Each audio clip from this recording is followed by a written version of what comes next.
Welcome to One Thought at a Time with Ian Travers, where we get curious about what makes us tick.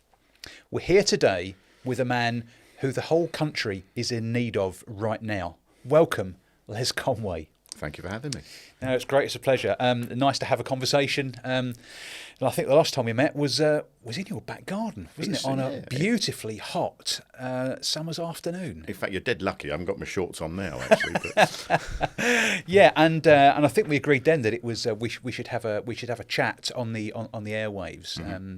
So let's just start it off by telling people what you do, Les. So I'm a lifestyle financial planner, which to a large degree is based around financial advice. But it goes somewhat more deeper than the principle of what people think financial advice basically is. Ultimately, it's about getting people from A to B, but establishing basically where they are now, but more importantly, where they want to end up in terms of their destination, and trying to work out the best way of establishing how that journey can function, and in particular working around obstructions that are unquestionably going to occur, and making sure that they can basically achieve what they want to achieve. I think the thing that really attracted me and interested me when we had the conversation with parallels between us, because obviously I'm very interested in people achieving something that they want to achieve, you know, in their performance or their life or whatever.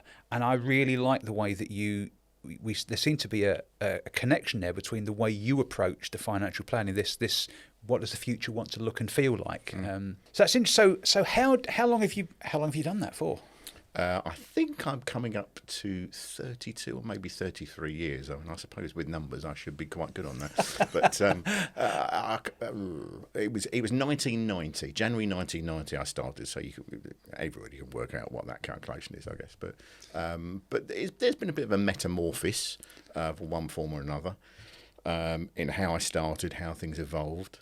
But about 12 years ago, in fact, I think it's actually coming up to 13 years, actually. I was thinking about this the other day, when the planning for me going off on my own really started, and trying to go down this kind of new path and trying to do things differently from a lifestyle financial planning type of way. So take us on the journey, Les. How did you, if you go back as early as you feel works, but how did you navigate to the position that you have now? Well, to a degree, it was circumstance. I mean, it wasn't, if I'm honest, it wasn't something that I planned. It wasn't something I necessarily thought, oh, I really want to do this or go down this particular path. It just kind of happened. And keep it short and simple, the chap that I was working with kind of wanted to go down a particular direction, and it wasn't the same direction I wanted to go to. And as I used the phrase at the time, it was a bit like a rock band splitting due to creative differences. It was just like us wanted to do different things. And it was his suggestion about me going off my own. But for some bizarre reason, I liked that idea, and I cottoned onto that idea very quickly, and it kind of rolled from there. I don't know what the timeline was, I can't remember, but it was pretty quick. I was scared at the beginning. I think we've all experienced that, who have gone on our own. Yeah. Right, but it kind of just grabbed my attention, and it kind of went from there. And I guess the first thing that I kind of thought was, well, what is it I'm here to do? What is it that I'm trying to do? What is it I'm trying to achieve here? And albeit the fact part of the profession had been on this journey and going down this particular path anyway at that time, the key thing that I realised was that all people really wanted was the ability to pick up the phone and say, just tell me it's going to be okay. Now, the fact we're talking about money and their finances is relevant, but kind of not relevant in a way. I'm sure we'll talk about that more so, but that's really what I realised all people want. They just want to be able to have that reassurance and have that confidence that life is going to be okay. Yeah. And that was kind of what really kind of pushed me down that particular path in terms of how I started to really promote my way, my style of doing things. And the other thing I would say was I would say to existing clients at the time, look, this is not about how this has been done before, how I've done it before, who I've worked with, how it's just different now. It's just different because it's me as the licensee that's got their name above the door, and it's just my approach of how I feel things should be done going forward.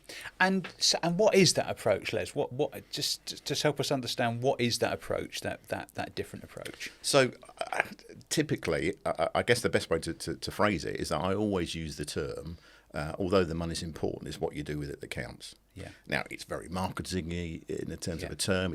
You could argue it's very crass. But principally, as I said before, with people just wanting that reassurance, it's not about the physical money that really matters. It's kind of how our life unfolds and how we do the things we want to do in life, which is really what counts. And it doesn't matter whether it's family related, it doesn't matter whether it's aspirational, it doesn't matter whether you're into a particular sport or whatever it might be. Everybody basically wants to achieve what they want to achieve. The trick is not everybody knows what it is that they want to achieve, and trying to draw that out of people. Yeah. That are willing to go through that process, and not everybody is. So that's the fundamental, trying to establish what it is that people want, which in a lot of cases they don't know themselves, to try and get them to the end journey, basically to the B of the A and B, down that path. And I guess with your approach here, when you're talking about that future goal, that's not a numeric goal. That's something they want to do with their life, and the numbers kind of then come secondary to that, or? Well, the short answer, it's a yes and no, I would say to that. Quite often I use the answer, also it depends, but ultimately it's a yes and no. Now, what do I mean by that? Well, to a degree, the analogy I would give in this example is, we all drive a car. Well, most of us drive a car. Majority drive. Most people are not that bothered about how the car works. They're fundamentally interested the car works every time they get in the car. So when they take it for its annual service, they're not that bothered when the engineer, mechanic, technician, whatever they call themselves these days, lift up the bonnet and says, "Oh, right, just to let you know, I've done this, this, this, and this, and this." Right? Most people aren't interested in that. Yeah. What they're interested in, they get in the car, they turn the key or press the button, and it starts first time. Yeah. And every button they press, whether it's the aircon, whether it's the radio, whatever it might be, it works every single time. And there's a sense of expectation in that sense that's going to happen. Naturally, they don't want it to cost them an arm and a leg, but if there are repairs that need to be undertaken and it is going to cost them money, provided they understand what needs to be done and it's worthwhile keeping the vehicle on the road, well, we're probably going to spend the money to do that. Yeah. But the underlying technical aspects aren't that important. Now, that's exactly the same in lifestyle financial planning terms. Okay. I've never actually found the right word to replace it, but I hate the word goal and I hate the word objectives in this sense. But it's very difficult to find an alternative word, but that's ultimately what we are doing. People have goals and they have objectives in financial planning terms, and a mechanism to be able to achieve those goals and objectives is having the money to do so. Yeah. So there is an intrinsic link for sure, but you have to start at the correct point, which is, where are you now? Where do you want to be? And how are we going to get there? Yeah. And the money is kind of that engine, that intrinsic, vitally important part of the vehicle that's going to make it work and going to make it function every single time that you press the button. And I guess to use another parallel here, obviously I don't understand entirely the financial business, but the comparison to the mechanic in the garage is you go in because you just want your car to work. You have no idea all the different levels of expertise, services, and functionality that there is available to make your car work. And I guess what we're saying here, this isn't just necessarily ins versus outs. This is how you're making money work for you. It's products that you might not even be aware of that will enable you to do things that you want to do in the future. You're almost like the gearbox here, are you, of connecting people with what they want to achieve? It's a good analogy, the gearbox. I prefer to refer to almost, it's not relevant to the motor car in that sense, but I prefer to refer to it almost as the coach. Similar to what you do. Yeah. And people do need coaching. They do need coaxing as well, in terms of trying to understand where they are, and almost being challenged with certain aspects of their life about when it comes to basically what ultimately will be the case, probably making choices. Now, those can be good choices. They might not be such good choices by comparison. But sometimes you have to face life, in a bad when things are looking bad in the same way they're looking good. But that can cause a lot of stress for people. That can cause a lot of dilemma. So it's about trying to get them into a state of mind where they have that confidence to be able to make coherent decisions, which ultimately is where they're being coaxed and coached along that journey. And I'm sorry to keep using that word, but it is a journey at the end of the day. So that's about as far as I would go with the analogy of the car in that respect. What is it about it that gets you out of bed in the morning? What is it that you having spent so long doing it, you obviously driven by it. What is the thing that you get from it? What do you like to see? I think to a large degree, there's a massive amount of personal satisfaction, and one of the things that have evolved for me over the last 12 or so years, more so actually to a degree over the last, again, I was thinking about this the other day, probably 3 or 4, is the fact that, I like to think I've got my life in a bit of a structured, organised world, organised fashion, I should say. So there's a probability that I feel that I've done that for myself, that I can help 1 or 2 other people in a similar vein. So there is a massive amount of personal satisfaction when you see somebody going through that kind of eureka moment, yeah. And there's been many a case that I could quote in that sense, and but you see it, and there's an awful lot of trepidation, an awful lot of apprehension and fear when people first start on this lifestyle financial planning journey, because to a large degree people don't know what it is. Yeah.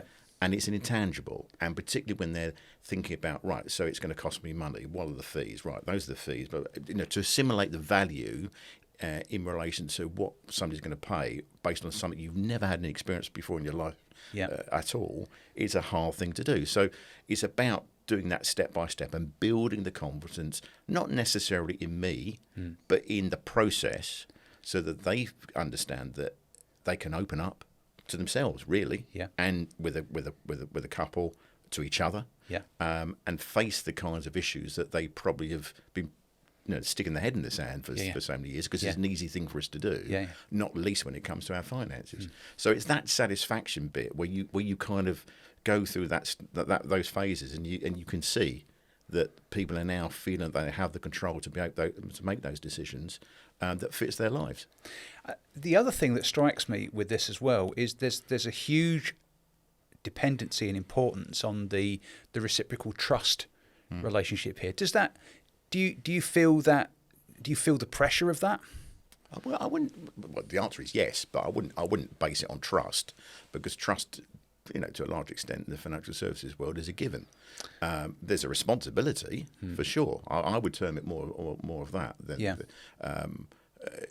So absolutely, but on the flip side, you're not going to get on with everybody all the time. And albeit the fact that you learn how to deal with different traits and different characteristics of people. People are human. And one client I might have a fantastic relationship with, and we get on very well, and I understand how they think, and they know I understand how they think, and help them in that way. And others, you're kind of pushing up water uphill to a degree sometimes, but that's life. You can't take a horse to water, kind of thing. So you just have to accept that. But as I say, I would term it as responsibility. Because there is one. Yes, and it's heavily governed, isn't it? I mean, this whole space is we very, are heavily regulated. Correct. Yes.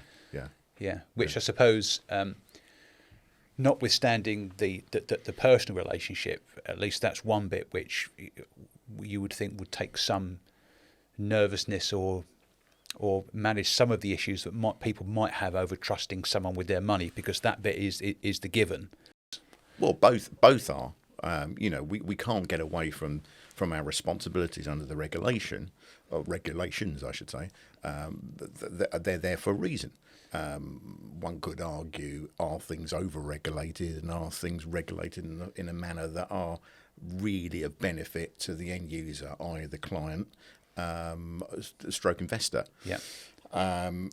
which is a different issue completely. But that doesn't stop people having an element of apprehension, and anybody can go on the regulators register, the FCA register, and check out a firm, check out an individual, and check that they are they are legally, if you like, qualified to give advice, because to give advice without being authorised is basically illegal. Right. Does that mean there are people out there that try and do that? Of course there are. In every industry there is. But that just because somebody sees you on a register, an official register, as a regulated individual, does not necessarily mean to say they don't still have apprehensions. Yeah. But, you could argue things like, when if it happens very rarely, or at least it's happened very rarely to me, and certainly I can't remember the last time this happened, but somebody who might have heard about me and may be looking to use my services, asking a question like, well, can I have some references, please? Now, more than happy to supply them, that's not a problem. But would somebody really go to their consultant surgeon who knows that they know has got to cut them open and ask for some references? I mean, it's just, in a way, it's kind of ridiculous. What's your failure rate? Exactly. It's kind of ridiculous, really. But money is a very emotive thing. Yeah. So you can kind of understand it to a degree. And as I said before, people are human, and you can't dispute that. And the process. So you refer to the process. The sort of the process that you use. Just at a high level, just step us through what is the approach in terms of when the lifestyle planning. So if you're taking a client on, what journey would they expect to go through with you? Okay, so first things first, they need to understand. People need to understand that this is not a transactional type relationship. The only way that value is really going to be sought and gained and achieved is via it being an ongoing, regular relationship. Yeah. Why is that important? Well, quite simply because circumstances change. The one thing that is absolute guarantee in life is the fact that nothing is ever going to be the same forever. Yeah. And as I often use the phrase, life has a very nasty habit of biting you on the back of the neck when you least expect it. Yeah. It also has a funny habit of surprising you nicely sometimes. And when it comes to money situations, people can be as equally spooked when they haven't got enough, naturally, in the same way when they've got possibly too much. Yeah. So that again creates a bit of an emotive human scenario. So the first thing they need to do is be prepared to. Well, number one, they've got to kind of understand that this is not a short-term thing. Yeah. Right. And it is an ongoing, long-term relationship. Secondly, that they've got to commit.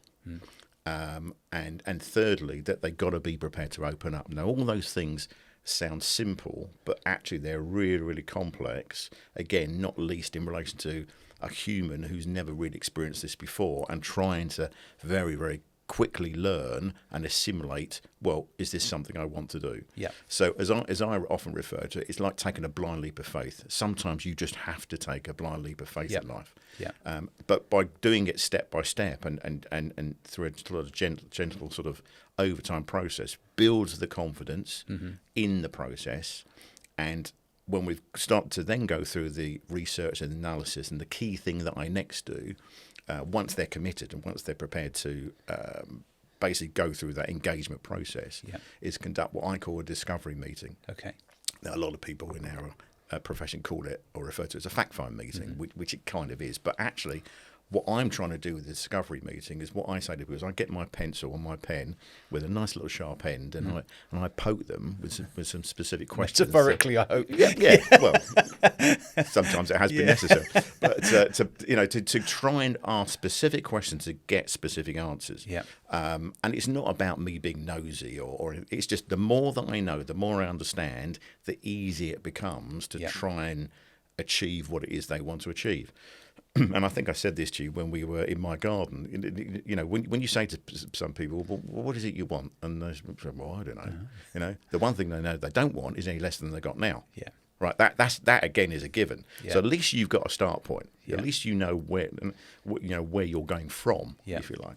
Yeah. So the process is unfolding, is understanding by delving and asking those kinds of probing questions, what it is that they're looking to achieve. And a lot of that, to a degree, is based on they've got stuff. How did that come about? Things like, so what relationship have you had with a financial advisor before? What experience have you had with that kind of thing? For some people, it could be good. Some people, it could be bad. Yeah. Some people, it's been non-existent. So, it's that kind of thing, which is trying to get that kind of information out of people to again, build the confidence from their side in the process. But the other core, really important bit is not least is when we have a couple, is to try and get them to understand and communicate between them about certain things. Without going into detail, classic example was a couple some years ago. There was a situation where this chap answered my question in terms of right, how did that come about? And he answered the question, but to the point where it was an unknown to her. And there ended up being a bit of dialogue between them, to the point actually she started crying, because it was for her quite an important. Well, it was an important point for him, but she didn't understand why he chose to continue a particular policy. That's what it actually was. Yeah. But it was for her benefit, Right. which was something that she never knew before. So that was a really, really interesting reaction. So I think that's an important illustration to try and identify why this discovery process is so important. And once we've done that, then we can go through the principles about, right, now we know where you're at, this is what I think we should do. Right. And then thereafter, with the ongoing part, which is probably the most important, really, not probably, it is making sure that they're continuing to stay on course. And again, the phrase we often use is it's about getting them on track and then keeping them on track. And that's the key thing. I mean, with that example as well there that you mentioned about, there was an emotional experience there. I would imagine when you are working with people in this space and what you help them to do, that there can be quite a lot of emotion connected to that when you help them achieve something. I mean, it's interesting how people tell you stuff they wouldn't tell anyone else. I mean, but again, money is a very emotive thing for people, not least their own. Yeah. They don't want.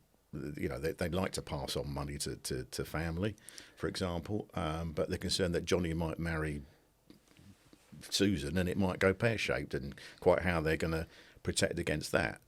So, no names, no pack drill, but you obviously work with many clients. Are there any whose reactions particularly stick in your mind when you've helped them? Yeah, there is one. It was a really interesting circumstance where this chap's wife died. As it turns out, he since died. He remarried and he since died. But it was by the by. But this was, I don't know, 20 odd years ago, and his wife died. And I've always had the view about when somebody's in that particular situation of saying, look, just let me deal with everything from the financials. You've got enough going on in your world. Let me deal with that, and we'll let things take their course as time goes by. And they didn't have any children. I think from memory the lady might have had some siblings, but basically he was the main beneficiary. Yeah. And I wanted to catch up with him just to give him a brief update of where things were at and where I got to. And I literally had kind of done a bit of a back of a fag packet calculation in terms of what her accumulated assets were. And he was always a very straight, very pleasant, I wouldn't say non-emotional guy. He was an emotional guy, but he didn't kind of show that as on a day-to-day basis. But I just happened to say to him, "Oh, just so you know, blah blah. We're talking about," and I just literally said the number, and we were in a room. We were in a I can't remember what it was, a hotel bar or somewhere, a coffee lounge or something, packed with people. And as soon as I said this number, he burst into tears. Wow! And I thought, I wasn't quite expecting that. And I didn't know what to expect, if I'm honest. But the immediate reaction, because it was for him this culmination of everything that had been going on, it was just an explosive moment for him emotionally, and that was a really, really interesting scenario. So that was one that's always stuck in my mind. And you must take some satisfaction from that. Not that was the reaction you were expecting, but knowing that you've helped, you've helped them there. Yeah, it was about that time that, coincidentally, of which he was one, I had something like 5 clients, male clients, who had their spouses that suffered, either survived or died from cancer in as many years, and that was quite an interesting period, for whatever reason, it was just like, wow, this is real life stuff, and again, all that people wanted principally at that point in time was just tell me it's going to be okay. Yeah, which is what you said at the outset, isn't it? That's yeah. kind of what people are looking for. Yeah. Finances right now is very topical. Yeah. You can't, I think, go a day without hearing the word in the. So I guess two bits to this. How have you seen the financial industry change, and what do you think people? What kind of thing do you think people should be focusing their thoughts on in a very turbulent time like we have at the minute? So how has it changed, and what would you say people's focus could usefully be in turbulent times? Right. Well, I think in 30 plus years, is there any difference now to what we've seen in other periods of crises? Possibly, to an extent. But in a sense, nothing changes. So I don't think there's anything. I mean, there are particular challenges now with the economy, with inflationary pressures, stuff like that we hear every day of the week, and we're all very conscious of cost of living, etc. Obviously as a byproduct of inflation. But there's been many circumstances in 30 plus years that I can remember. So is now any different to any other time? Well, in some respects, yes, but in a lot of other respects, no. I think fundamentally, one, for sure, people need to be able to be aware of what's going on in their lives and not, which is very easy to do with finance, put their head in the sand. Yeah. And it's very easy for us all to do that with different aspects of our life, but particularly it's very easy for people to do that with monetary issues. So almost know your numbers, which I know is often used in the health space, but you know your numbers. Absolutely. Two, I would say this anyway, wouldn't I? Advice. Advice is massively valuable, but people feel that they're not necessarily of the right caliber to take advice. They're not the right mindset. It's expensive. It's based on an individual circumstance. And equally, people go through different parts of the life cycle where the relevance of, in this case, advice might be more so than another time. So again, you have to look at your circumstance. What I don't think is right is for people necessarily to think they can solve the problems themselves, which again is very easy to do with the internet now, which didn't exist 30 years ago. But there was the mail online, the money mail or whatever it was back in those days, or talking to Fred down the pub and this kind of stuff. Well, I suppose you've got a headwind, haven't you, that everyone's a GP and a consultant surgeon now because you've got Google. Exactly. But you have to be very, very careful. Yeah. So I think that's a fundamental. I don't necessarily put it down to any political turmoil type issues that we've recently been experiencing and seen. That's unquestionably had some contributory factors, perhaps, but ultimately the problems are still there. Yeah. You've always got concerns about economies globally, inflationary pressures, interest rates, which are all interconnected to a degree. Yeah. But to try and expect it all just to, sort itself out, no, you've got to take some responsibility, and that's, I think, the key message I would give to people.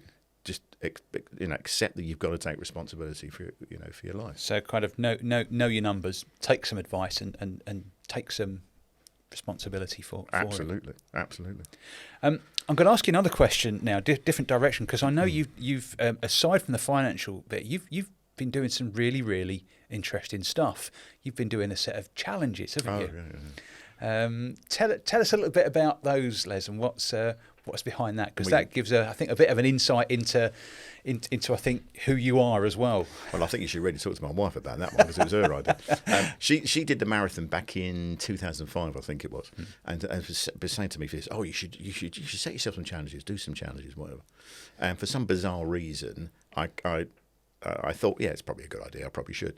And bearing in mind this is my 60th year, and I'm 60 in December, I thought, well, that's a good way to do it. So I came up with this probably crackpot plan of doing a series of challenges totaling 60 miles or 100k, where I did a 25k swim. Not all on one day, I might add, right? Because that was physically impossible.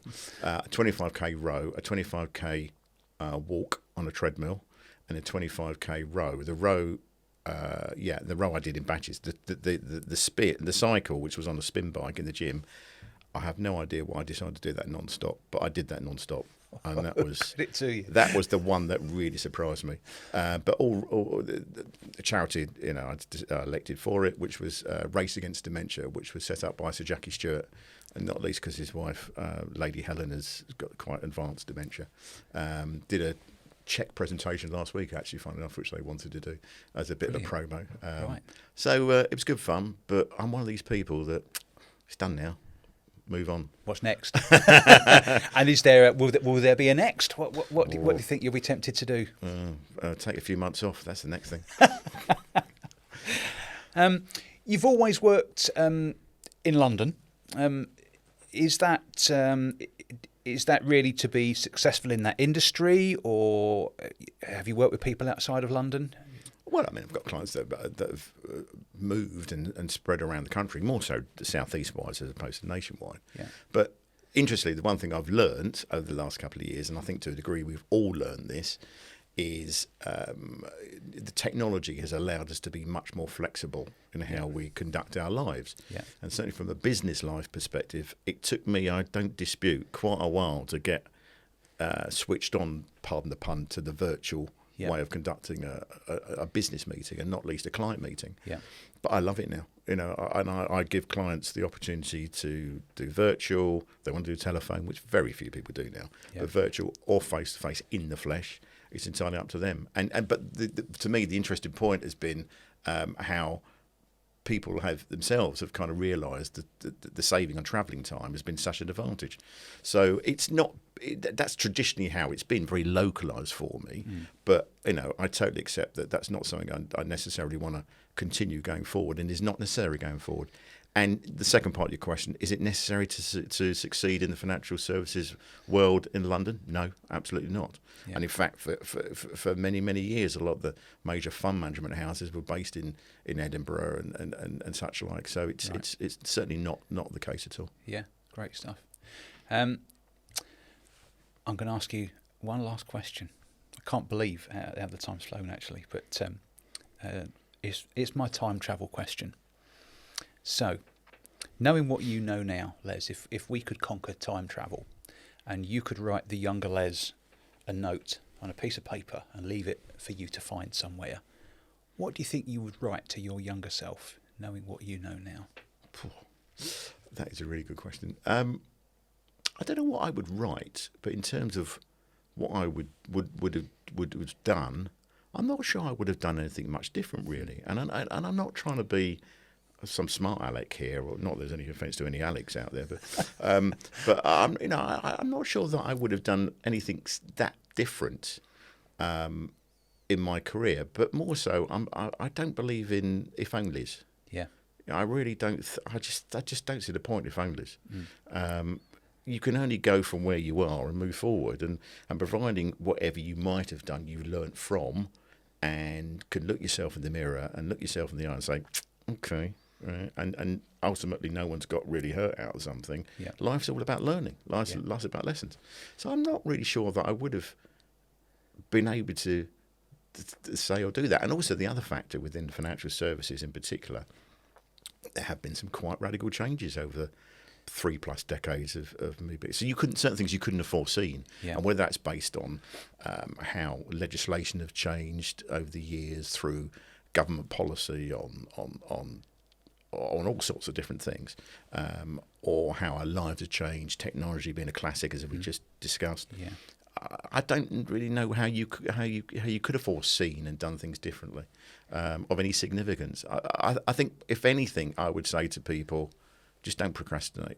Yeah. It's very easy for us to stick our heads in the sand and say, "Oh, I'll do it tomorrow," but sometimes you just can't afford to. Just do it. So, if people wanted to find out more, you actually have a blog, don't you, as well?